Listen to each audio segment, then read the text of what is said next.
uh, uh, get him off me. Get him off. Hello, huge movie fanatic Nate, stopping on by once again, coming at you for simply a movie review. How's about that for you guys? Sounds good, doesn't it? I thought so. Today I'm coming at you to review the made-for-TV movie, which I think ended up also getting a theatrical release. I'm not 100% sure about that, but at any rate, I know for sure it was made for TV, by the name of Ants. This movie also goes by another title. I think it happened at something or other Manor. I can't really remember. It happened at something or other kind of a manor as well. Incidentally, this movie's from 1977 and it features Linda Day George, which is really fun. She's made a lot of movies back around this time, and I gotta say she's very photogenic and very fun to look at with her blonde hair and her this and her that and whatever. And also stars Robert, I want to say it's Robert Foxworth, who would also go on to be in that film that I really like, the monster movie, you know, The Prophecy from 1979, I want to say. And this movie kind of guest stars Myrna Loy also. And I gotta say, I'm just kind of a Myrna Loy fan. I love her in The Thin Man, and you know, her and William Powell, and I think The Thin Man is a favorite of mine. I really love that film, and Myrna Loy is just all, you know, frickin' just adorable in that film, in those films, and just adorable back then in general. And I gotta say, you know, I mean, even in this film, however old she is, 60s, 70s, maybe 70s in this movie or something like that, she's still, you know, it's funny how she still, in my opinion, really has that kind of adorable charisma, even though her character is like wheelchair bound and this and that. She's still got the, you know, the charm of Myrna Loy in this film, which was really funny. It was really fun to see, you know, Myrna Loy in this movie. And a lot of actors from the golden age of movies would end up, you know, not retiring but going on and being in these kind of 70s movies and stuff. For example, I want to say that you know, frickin' Fred Astaire was in Towering Inferno, I want to say. So, I mean, in a lot of cases, some of the actors or the actresses from the golden age of cinema some of them probably retired, and some of them just kind of kept working on into the 70s to be in these either made for the theater or made for TV kind of disaster flicks. The whole reason I actually saw this movie at all is because Kino Lorber is going to be putting out a Blu-ray, a pretty decent looking, by the looks of it, Blu-ray release of this summer, which I think has got the full screen and a widescreen version, plus a lot of special features that have been announced that surprised a lot of us. So I actually, that's the whole reason I actually ended up watching this for free on YouTube in anticipation for the release of the Blu-ray, and never having seen it before, and kind of honestly hoping I liked it, or hoping I would like it so I could get the Blu-ray. And unfortunately, I don't think I'll be buying the Blu-ray because, in my opinion, you know, while it's still fun, 1977 and Myrna Loy and Linda Day George and Robert Foxworth, and even whatever his name is, the guy who played the sheriff from First Blood, he's got a part in there, and there's probably some other people in it as well. Susan Summers is in it as well. It's like all these like actors, performers, 77. It just, you know, it's got the 77 made for TV kind of disaster, you know, nature run amok charm. But, you know, I don't know. Maybe I'll cave and get it. Their prices have been really good. Maybe if it's under $20, I could get it. I don't know. If I end up getting the Blu-ray, obviously I'll be doing a Blu-ray review of it. But it just occurred to me that it'll probably be under $20. So maybe for that price a person can get it. I don't know. But at any rate, I'm coming at you obviously to review it. At this point, the premise of this movie is Myrna Loy's character, and incidentally, Myrna Loy in this movie is the mother of the Linda Day George character, which is kind of fun. But Myrna Loy character owns this big hotel, and I guess she's owned it for probably her whole life. I don't know if it's been in her life, you know, family for generations. I've seen this once. I can't remember everything on the first viewing, but the premise of this movie is there's like this construction going on, and you know, next door or something like that. I don't know if they're going to build another hotel or what. I don't know what the hell they're going to build, but there's construction, and they end up, you know, busting some pipe. I don't know if these ants were in the pipe, but I think the construction kind of unearthed these ants, which are all kind of toxified by I can't remember if it's just like I can't even remember specifics of what they're toxified by. Maybe just kind of toxifications that got into the ground or whatever. But these ants aren't just normal ants. They're like toxified. So if enough of them bite you, you kind of die, kind of a situation. So early in the film, I don't know, a couple of construction workers they dug this, whatever, trying to dig this foundation to put up this building or whatever, and a couple of construction workers are down here, and some guy just dumps dirt on them for no reason, and I guess they get caught up under the dirt, and probably this isn't something we see, but something we find out that's happened. We find out later it's happened. But I guess while they're under the dirt, they get all attacked by the ants or whatever, and they're found later, and I think either be dead or taken to the hospital and then die or something. But this kind of construction accident. Brian Dennehy, that's the guy from First Blood. I tell you, his names just pop into your head at random. But yeah, so after that, I think so. Robert Foxworth I think he's in charge of the construction, I want to say, and he's also really chummy with the kind of boyfriend girlfriend with the Linda Day George character. And I got to say, I do like the performer of Robert Foxworth. I hope that's his name, but I'm pretty sure it is. I really like the performer, and I especially love him in whatchamacallit, Prophecy. But it seems to me like I may have seen him in something else as well. But he's a performer that I think is relatively fun every time I see him, and kind of one of those 70s just performers with more oftentimes than not the facial hair and all this stuff going on and stuff. So it was fun to see a lot of the performers in the film, and Suzanne Summers is kind of the secretary of this rich kind of businessman who's coming to basically trying to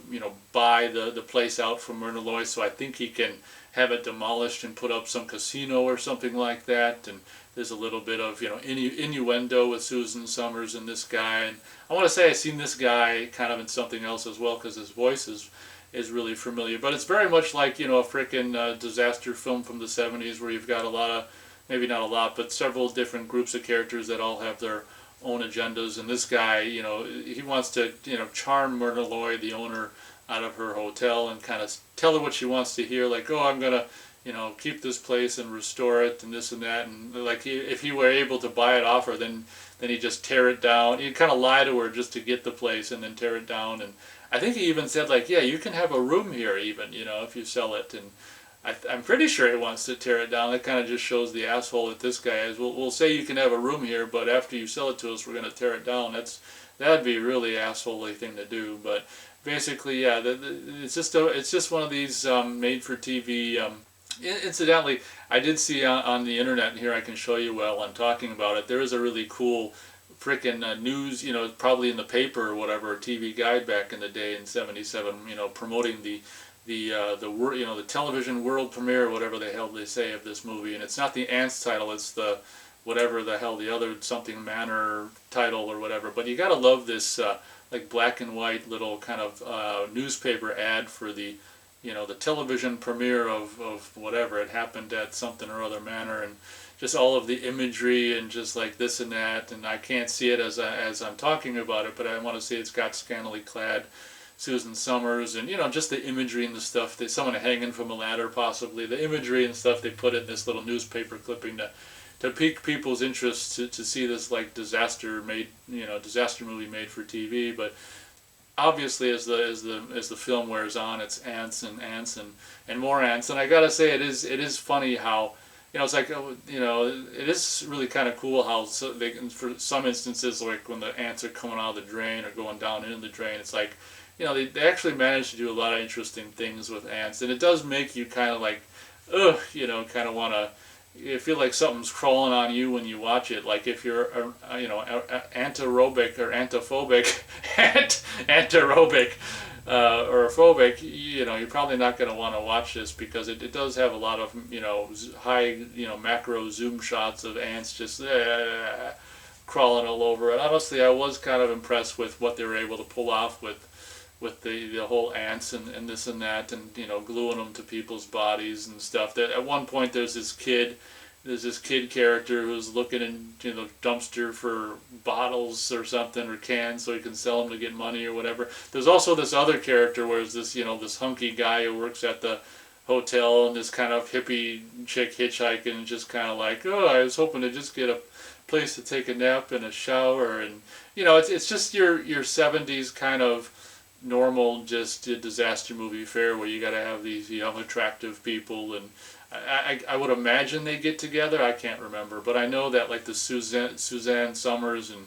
her boss end up getting together, kind of off camera, obviously made for TV, but she's kind of, Susan Summers is kind of, I don't know if she's the one on the poster image or the still image of like the ants and the cleavage and all this and that. That's probably her, I would imagine, but she's kind of the sex pot in this movie. It's funny how Linda Day George is relatively attractive, but in so many, in pretty much all of the movies I've seen Linda Day George in, she's never necessarily portrayed as like a sex symbol necessarily, even though she's pretty sexy. I don't know if it's because the things I've seen her in, she's been like kind of, I don't know if she's probably in her 40s or whatever, mid to late 40s, or I don't know, in the 70s, and in Pieces and things, she's, I don't know, but even if she is those ages in those films, she's still kind of sexy enough to still be sexy. I don't know, but Linda Day George, ironically, isn't really the sex pot in this movie. It's kind of that hitchhiker hippie girl and Suzanne Summers and this and that. But obviously, as the movie wears on, the ants kind of, crawl out of the hole, and they crawl, ants. I mean, they crawl, out of whatever. They're so small they can, enter a building any damn way they please, but they come out of the freaking out of here, drains, whatever.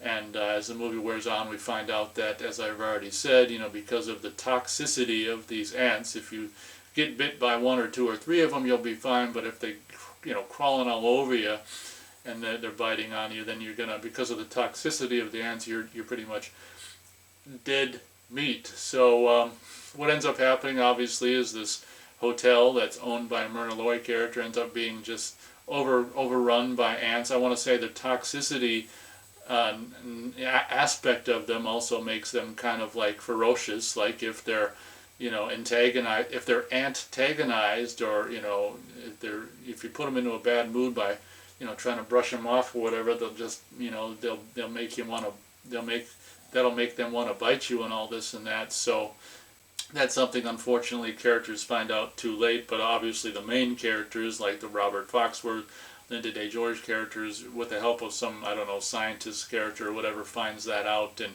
there's this kind of, throughout the course of the movie, the ants are just kind of crawling and invading the whole hotel. And it's interesting how, for like far shots, this is what I was impressed with. They went through all the painstaking trouble, like, I don't know, probably just like either gluing just a bunch of black stuff, maybe putting strips of glue on the walls, and maybe just blowing all these black chunks at the glue, and however many stick. But there'll be like these, if to be a big shot of like a hallway or a room or something, either if it's indoors or the exterior on the outside, there'll be, this is towards the end of the movie, there'll be like all this black stuff, which is supposed to be all the ants on the walls and stuff like that. So I don't know how well that'll translate on Blu-ray, but it'll probably look fine on Blu-ray, because the things are really small on the wall or whatever. But so that was really what impressed me, with kind of like they're really trying to sell the invasion of the ants in this film. And obviously throughout the course of the movie, Suzanne Summers gets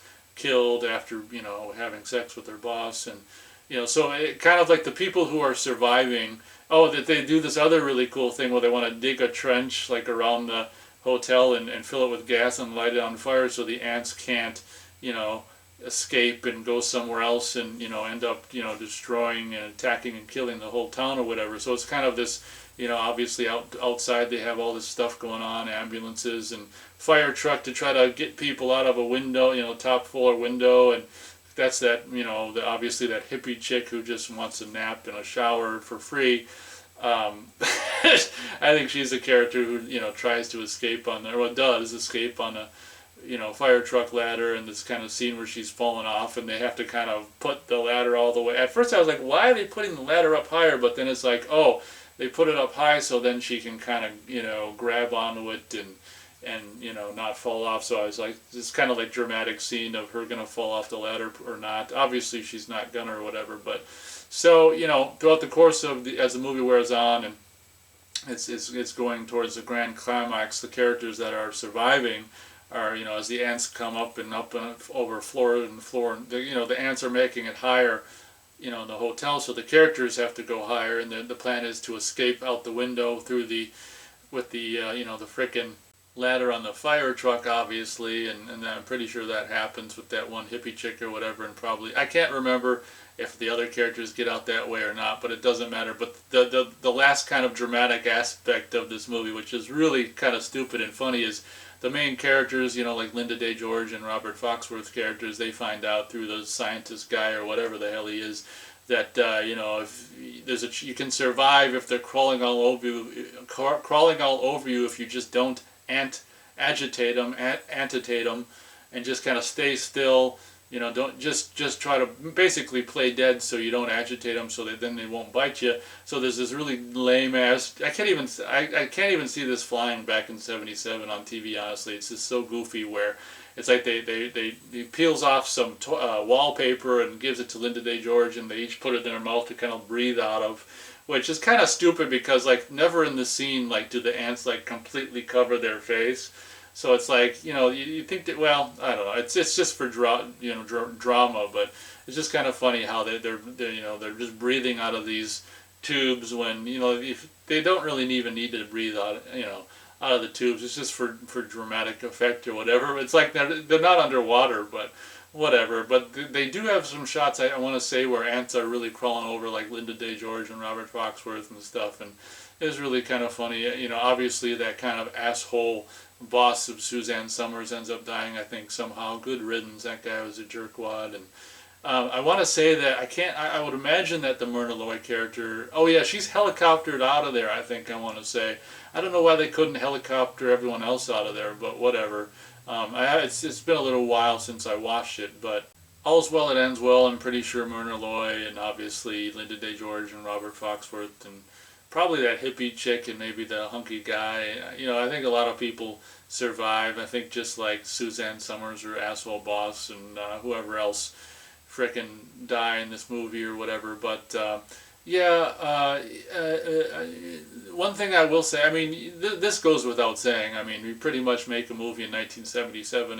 You're gonna have to try really hard to not have the 1977 charm. As a matter of fact, it's probably impossible, really, to make a movie in '77 and not have the '77 charm. So that's one thing I will say that is going for this movie. It definitely has that late '70s charm going for it. It's fun to watch these characters and a younger Brian Dennehy. Obviously, I know him most from First Blood.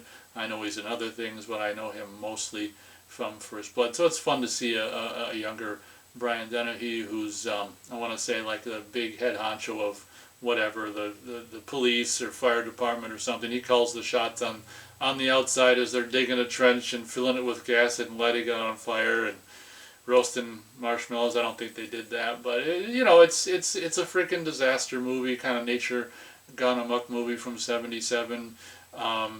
Honestly, I don't know what I was expecting, but I will give the Ants, aka It Happened at Such and Such Manor place, 2 stars out of 4 stars. Unfortunately, even with its '77 charm, it didn't blow my ass away, and I much prefer movies like Grizzly, where you got I don't know, it's a outdoors camping kind of a movie, whereas this, I guess another reason I'm not crazy about this movie is just, it just takes place at this hotel or whatever. It's not incredibly interesting. I much prefer like woodsy outdoors, nature run amok movies like Grizzly or Day of the Animals and stuff. But and obviously the absurdity of trying to do a kind of a ants gone amok movie is kind of funny or whatever. But it's always fun to see freaking Linda Day George, Robert Foxworth, all these other performers, Myrna Loy and Suzanne Summers and whoever, Brian Dennehy and whoever else is in this movie. It's always fun to see them. So I still don't know what, if I end up buying the Blu-ray, obviously I'll stop by for a Blu-ray review.